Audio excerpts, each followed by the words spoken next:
তোমরা পার্ট 1-এ দেখলা যে একজুম চার্জার ব্যাটারি কানেকশন করার সঙ্গে সঙ্গে কোথায় লাইন যায় বা কিভাবে ওয়ার্কিং প্রিন্সিপালটা কাজ করে।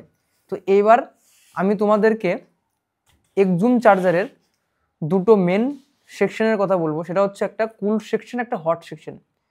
এগুলোতে অ্যাকচুয়ালি কনভার্টার, কেমন কনভার্টার, সে এসিটাকে ডিসি করতেছে, তাহলে সে অ্যাকচুয়ালি কনভার্টারের মতনই কাজ করতেছে। বাট সে কনভার্টারে অনেকগুলো হয়তো সেকশন আছে, MOSFET section, driver section, output section, বিভিন্ন রকমের সেকশন থাকতে পারে। বাট তার মধ্যে যেটা ইম্পর্টেন্ট বা যেটা জানাটা অত্যন্ত গুরুত্বপূর্ণ সেটা হচ্ছে একটা কুল সেকশন, একটা হট সেকশন।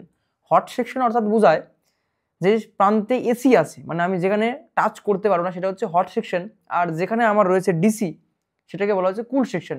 তো এখন আমি এই মুহূর্তে আপনাদেরকে হট সেকশনের কভার, মানে হট সেকশনের যে পুরো কভার সেকশনটা সেটা আমি কভার করার চেষ্টা করবো। তো চলো শুরুর থেকে শুরু করি। তোমরা যদি এখানে ফোকাস করো তাহলে দেখতে পারবে এখানে লেখা রয়েছে এসি প্লাগ 220 ভোল্ট 50 হার্জ, কারণ আমাদের ভারতবর্ষের লাইনের হার্জ হলো 50 হার্জ।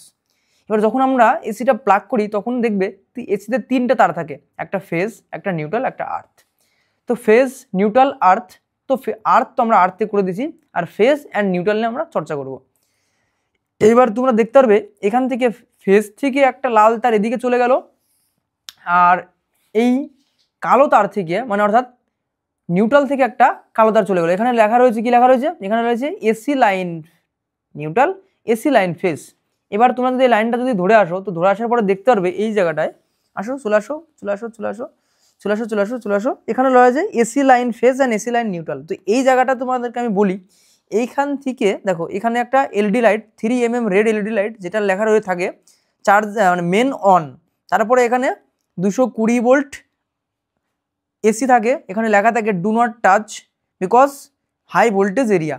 তারপরে এখানে একটা ডায়োড লাগানো আছে, যেটা 1N4007, যার কাজ হলো এসিটাকে ডিসি করা এবং ডিসি করে ভোল্টেজটাকে ড্রপ করিয়ে করিয়ে করিয়ে করিয়ে একটা অটো কাপলারে নিয়ে আসা। কারণ অটো কাপলারের কী কাজ করে, অটো কাপলার তো একটা আয়ার এলইডি ইন্ডাক্টরের মাধ্যমে সে তার কালেক্টর থেকে ইমিটার বা ইমিটার থেকে কালেক্টরে তখন ভোল্টেজটাকে পাস করে। আর এই যে জায়গাটুকু তোমরা দেখছো, এখানে জায়গাটুর নাম হলো এসি সেকশন বা এসি লিঙ্ক যাকে বলা হয়, এসি লিঙ্ক বা এসি সেকশন। তো যখন এসি প্লাগ করি তখন কি হয়, তখন এই লাইটের মাধ্যমে সিরিজ হয়ে লাইনটা একটা এই দিক দিয়ে আর একটা ওই দিক দিয়ে তখন আমার কি করে ক্যাথোড আর অ্যানোডে ইনফ্রারেড লাইটটাকে জ্বলায়। আর ইনফ্রারেড লাইট যদি জ্বলে, মানে ইনফ্রারেড লাইট যদি জ্বলে তাহলে কি হয়, কালেক্টর থেকে বেসে তখন লাইনটা বেরোনো শুরু হয়, তখন এই জায়গাটাকে বলা হয় হলো এসি লিঙ্ক। এবার এসি লিঙ্কের মাধ্যমে এখানে একটা এনপিএন ট্রানজিস্টরের মাধ্যমে, এই এসি লিঙ্কের মাধ্যমে তখন কি হয়, 21 নম্বর পিনে আমার যায় হচ্ছে 5 ভোল্ট এসি সেন্স। তো মাথায় রাখবা এই 5 ভোল্ট এসি সেন্স 21 নম্বর পিনে মেজার করা অত্যন্ত গুরুত্বপূর্ণ। এটা গেল আমার সেই ফেজ আর নিউট্রাল যখন আমাদের লজিক কার্ডে এই লাইনটা আসে। তো এখন আমি তোমাদেরকে বলবো, যখন ফেজ অ্যান্ড নিউট্রাল আর আর্থ, তো আর্থটাকে আমরা কি করলাম, আর্থটা তো আমরা আর্থে রেখে দিলাম বা বডিতে আর্থিং করে রেখে দিলাম। এবার ফেজ অ্যান্ড নিউট্রালটা কিন্তু ধীরে ধীরে আগাতে শুরু করলো। এবার সবার প্রথমে ফেজে লাগানো থাকে 220 volt 10 ampere slow blow fuse. মার্কেটে কিনতে হয়তো পাওয়া যায় না, কিন্তু ফিউজটা লাগানো অত্যন্ত গুরুত্বপূর্ণ জিনিস। এইবার তারপরে রয়েছে এমওভি। দেখো এমওভি অর্থাৎ মেটাল অক্সাইড ভ্যারিয়েস্টার, এখানে রয়েছে হলো 20D511K। তো এই 20D511K একটা নির্দিষ্ট একটা মানে আছে। তো যখন আমরা এই সেমিকন্ডাক্টর আইটেমস নিয়ে আলোচনা করব, অথবা আমরা এই যে এগুলো যে মিনিং থাকে, যে ডিজিট কোড মিনিং, তো আমরা একটা মানে একজুম চার্জারেরই নেক্সট ভিডিওতে আমরা প্রত্যেকটা পার্টসের যে কোড থাকে বা মিনিং থাকে, যেমন 48N60M2, 33N60M2, MUR3060, তারপরে K3525IC, যে প্রত্যেকটা যে ব্রেকডাউন মানে ডিজিট ব্রেকডাউন মিনিং, তো আমরা সেগুলো বুঝবো, এতে আমাদের কাজের লাইফে এন্টারলি হেল্প করবে। তো এবার এই এমওভিটা কেন দেওয়া হয়েছে, তো এমওভির একটা নির্দিষ্ট মান থাকে, এমওভিটা কেন দেওয়া হয়েছে, কী কারণে ব্যবহার করা হয়, কত পরিমাণ দিতে হবে, সেটা নির্ভর করে এই সম্পূর্ণ ডিজিটের উপর। 20D511K এটা হচ্ছে সে তার পরিচয়পত্র বা আইডেন্টিটি। যখন আমরা এটাকে ব্রেকডাউন করবো তখন এটা বোঝা যাবে। তো এই এমওভির কাজ হলো metal oxide varistor full form. আর এমওভিটা অ্যাকচুয়ালি কোনো কারণে ভোল্টেজ স্পাইক, মানে যদি কোনো কারণে ফেজ অ্যান্ড নিউট্রালে হাই ভোল্টেজ চলে আসে তাহলে এনটিসিটা, মানে হাই ভোল্টেজ চলে আসে তাহলে এমওভিটা ইন্টারনালি গরম হয়ে শর্ট হয়ে ফিউজটাকে কেটে দেবে, মানে ফিউজটাকে উড়িয়ে দেবে। এর ফলে পরবর্তী সার্কিটগুলো সেফটি প্রদান করার কাজ করে এই এমওভি। এবার তারপরে লাইন আসার পথে ফেজ আর নিউট্রাল একটা পিএফ লাগানো আছে, যে পিএফের কাজ হলো লাইনটাকে ফিল্টার করা। আর ফিল্টার লাইনকে ডিসচার্জ করার জন্য একটা দুটো রেসিস্টেন্স লাগানো আছে। এবার সামনে যদি আমরা যাই, সামনে যাওয়ার পরে দেখতে পাই কমন মোড কয়েল। এই কয়েলের কাজ কি বা এই ইন্ডাক্টরের কাজ কি? কারণ ইন্ডাক্টরের কাজ হলো হাই ফ্রিকোয়েন্সি লাইনকে বাধা দেয় আর লো ফ্রিকোয়েন্সি লাইনকে যেতে দেয়। তো এখানে সেই ব্যালেন্সিং বা ফ্রিকোয়েন্সিটাকে অ্যাডজাস্ট করার জন্য এখানে ইন্ডাক্টর কমন মোড কয়েল লাগানো আছে। তারপরে আমরা আবার লাইনটাকে ফিল্টার করে নিয়ে এনটিসি অর্থাৎ নেগেটিভ টেম্পারেচার কোএফিসিয়েন্সির মাধ্যমে লাইনটাকে আমরা পাস করি। এখানে থাকে 2.5D20। এটা হচ্ছে একটা হ্যাভি কোয়ালিটির এনটিসি, যেটা সবসময় মার্কেটে অ্যাভেলেবেল পাওয়া যায় না, কিন্তু এনটিসি লাগানোটা খুবই দরকার। কেন? কারণ এনটিসি কোনো একটা জোরে ধাক্কা বা প্রেশারটাকে স্মুথলি কনভার্ট করার কাজ করে সেই এনটিসি। তো এনটিসি আর একটা আছে যেটা হলো পিটিসি, মানে পজিটিভ টেম্পারেচার কোএফিসিয়েন্সি। তো এগুলো একটা ভ্যারিয়েবল রেসিস্টেন্স বা এগুলো রেসিস্টেন্সের কাজ করে। যখন তাপ বৃদ্ধি পায় তখন একরকম রূপ করে, তখন ঠান্ডা হয় তখন আরেক রকম রূপ বা প্রতিক্রিয়া দেখায়। তো এবার যখন আমার সম্পূর্ণটুক পার হয়ে মানে এসি সম্পূর্ণ ধীরে ধীরে সমস্ত কিছু পার করে এসে যখন আমার কি হলো, এই 2510 ব্রিজ রেকটিফায়ার ইনপুটে যখন আমার এসি ঢুকলো, তখন কি হচ্ছে, তার পাশের দুটো লেগ দিয়ে একটা মাইনাস একটা প্লাস টার্মিনাল বেরোচ্ছে। এবার যেহেতু আমার মসফেট সুইচিং করার জন্য 300 ম্যাক্সিমাম কারেন্ট প্রয়োজন বা ভোল্টেজ প্রয়োজন, সেজন্য আমরা কি করছি, পরপর দুটো ক্যাপাসিটরকে সিরিজে করে আমরা এটাকে সুইচিং করাচ্ছি। তো কেমন করে মানে লাইনটাকে বুস্ট করলাম, এখানে আমরা নিয়েছি 250 ভোল্ট 1000 ইউএফের ক্যাপাসিটার, 250 ভোল্ট 1000 ইউএফের ক্যাপাসিটার।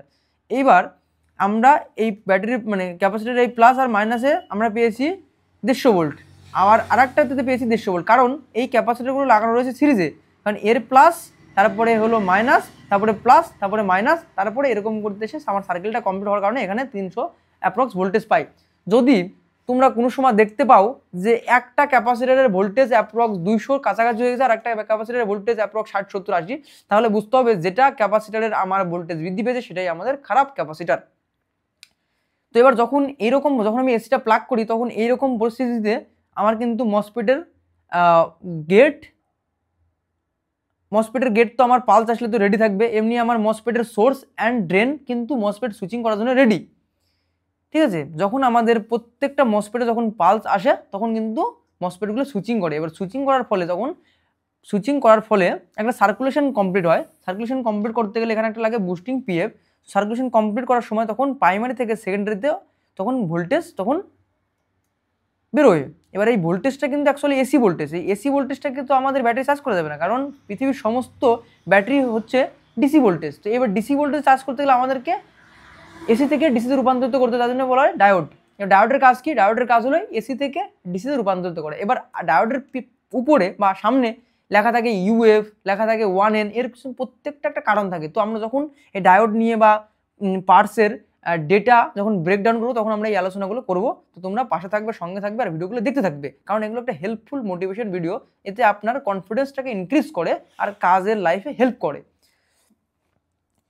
ঠিক আছে, যখন আমার প্রাইমারি যখন আমার মসফেট সুইচিং করা শুরু করলো, তখন আমার কি হয়, প্রাইমারিতে লাইন আসা শুরু করে। তখন প্রাইমারি থেকে তখন আবার এই বুস্টিং পেপের মাধ্যমে সার্কেলটা গোল গোল ঘুরতে থাকে।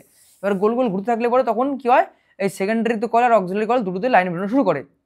এবার সেকেন্ডারি কয়েলে যেটা বেরোয় সেটা হচ্ছে এসি, কারণ ট্রান্সফরমারের রুলস কি আছে, এসি দিলে এসি পাবা, ডিসি দিলেও এসি পাবা। তো এবার আমার তো ব্যাটারিগুলো তো সমস্ত ডিসি। এবার এই ডিসি ব্যাটারি চার্জ করতে গেলে আমার তো এই লাইনটাকে, হাই ফ্রিকোয়েন্সি লাইনটাকে কি করতে হবে, ডিসি বানাতে হবে। এই জন্য লেখা রয়েছে আউটপুট ডায়োড। আর MUR3060, এই MUR3060 শব্দটা কোত্থেকে এসে একটা মিনিং আছে। আমি মিনিংটা তোমাদেরকে একটু হালকা করে বোঝানোর চেষ্টা করি।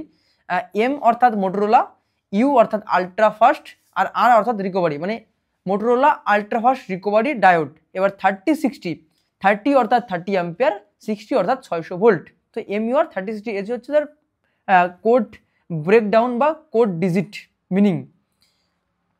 তো এবার যখন আমাদের সেকেন্ডারি থেকে আমাদের চলে গেল ব্যাটারির জন্য, আর ওই অক্সিলারি বাইন্ডিং থেকে কি হয়, অক্সিলারি বাইন্ডিং থেকে আমরা তখন কি করি, যে এসিটা বেরো সেই এসিটাকে হাই ফ্রিকোয়েন্সি এসি, তার জন্য হলো UF4007 ডায়োড দিয়ে এসিটাকে ডিসি করে 7812 ভোল্ট রেগুলেটর আইসির ইনপুট পিনে আমি 20 থেকে 24 ভোল্ট পাই। এবার যেহেতু আমার সমস্ত অ্যাপ্লিকেশন বা সমস্ত আইটেমসগুলো 12 ভোল্ট অপারেটিং হয়, অর্থাৎ বেশি ভোল্ট পেলে তারা খারাপ হওয়ার সম্ভাবনা 100%। তো এইবার আমরা কি করি, তখন এই ইনপুট ভোল্টেজটাকে তখন আমরা কি করি 78 5 ঢুকাইয়া তখন আমরা এখান থেকে 78 5 আউটপুট রূপে বের করিয়ে, অর্থাৎ মানে 12 ভোল্টেজ 78 12 থেকে 12 ভোল্ট আউটপুট রূপে বের করে তখন কি করি, তখন আমরা এই যে অ্যাম্পিয়ার 12 এর কাজ হলো এই, কারণ এর যে 12টা আছে সেই 12টাতে অ্যাম্পিয়ার আছে, যে কারণে এই 12 ভোল্টেজ দিয়ে কিছু হ্যাভি লোড চালানো হয়। এবার যখন এখান থেকে 12 ভোল্ট বেরোলো তখন 12 ভোল্ট যাওয়ার পথেই কি হয়ে গেল, একটা ডায়োড দিয়ে 4001 and 400 ডায়োড দিয়ে সেই ভোল্টেজটা কোথায় পাঠানো হলো, সেই ভোল্টেজটা পাঠানো হলো এক্সজুম চার্জারের ড্রাইভার সেকশনে। এবার এখান থেকে যে 12 ভোল্টে তৈরি, সেই 12 ভোল্টটা আবার যাচ্ছে কোথায়, দেখো 12 ভোল্টেজটা গেল ফ্যান সেকশনে, আবার এই 12 ভোল্টেজে লাল 12 ভোল্টেজ দেখো, আবার এই 12 ভোল্টে যাচ্ছে হচ্ছে 12 ভোল্ট মোর, আচ্ছা 12 ভোল্ট ফ্রম 78 12 ভোল্টেজ রেগুলেটর, আচ্ছা বুঝতে পারলাম। আবার এখান থেকে এই 12 ভোল্টেজটা গুটি গুটি পায়ে, এই যে গুটি গুটি পায়ে এখানে হচ্ছে 12 ভোল্ট ফ্রম 78 12 ভোল্ট রেগুলেটর, এখানে গুটি গুটি পায়ে ভোল্টেজটা আগাতে আগাতে কোথায় গেল, আমার ডায়োডে কিন্তু 12 ভোল্ট যা বসে থাকলো। এইবার আরেকটা 12 ভোল্ট কই গেল, সেখানে আরেকটা 12 ভোল্ট গুটি গুটি পায়ে একটা 2.2 কিলো ওহম রেজিস্ট্যান্সের 2.1 ভোল্টে ডাউন করে আমার এই চার্জার অন লাইটটা জ্বালানো হয়, এক্সজুম চার্জারের লাইটটা। তাহলে এক্সজুম চার্জারে যদি লাল লাইটটা না জ্বলে তার মানে তোমরা বুঝবে যে আমার এই ট্রান্সফরমারখান এখনও চালুই হয় নাই, কারণ ট্রান্সফরমার চালু হলে পরে আমার এই চার্জার অন লেখাটা অবশ্যই আসতো, কারণ চার্জার অন লেখাটা তখনই চলবে যখন আমার ট্রান্সফরমারটা চালু হবে। আর এই ট্রান্সফরমার থেকে যখন অক্সিলারি থেকে ভোল্টেজ বেরোনো শুরু হবে, এই ভোল্টেজের মাধ্যমে আমরা যখন 78 12 দিয়ে যখন আমরা কাজ, মানে 78 12 দিয়ে যখন আমরা কাজ করে 78 12 বের করে যখন আমরা জিনিসটাকে সমস্ত অপারেটিং করি, তখন কিন্তু আমাদের সেই এই লাইটটা মানে চার্জার অন লাইটটা কিন্তু জ্বলে ওঠে। তো আজকে আমি তোমাদেরকে যতটুকু বললাম, আমি কালকে নেক্সট ভিডিওতে আমি আরও অনেক কিছু ডিসক্রিপশনে আলোচনা করব। তো তোমরা অবশ্যই পাশে থাকবে, দেখতে থাকবে, আর ভালো লাগলে ছোট্ট একটা লাইক কমেন্ট বলবে। আর নেক্সট ভিডিও তুমি কোন টপিকে দেখতে চাও তো আমাদেরকে অবশ্যই কমেন্ট করে বলো, আমরা তোমাদেরকে অবশ্যই হেল্প করবো।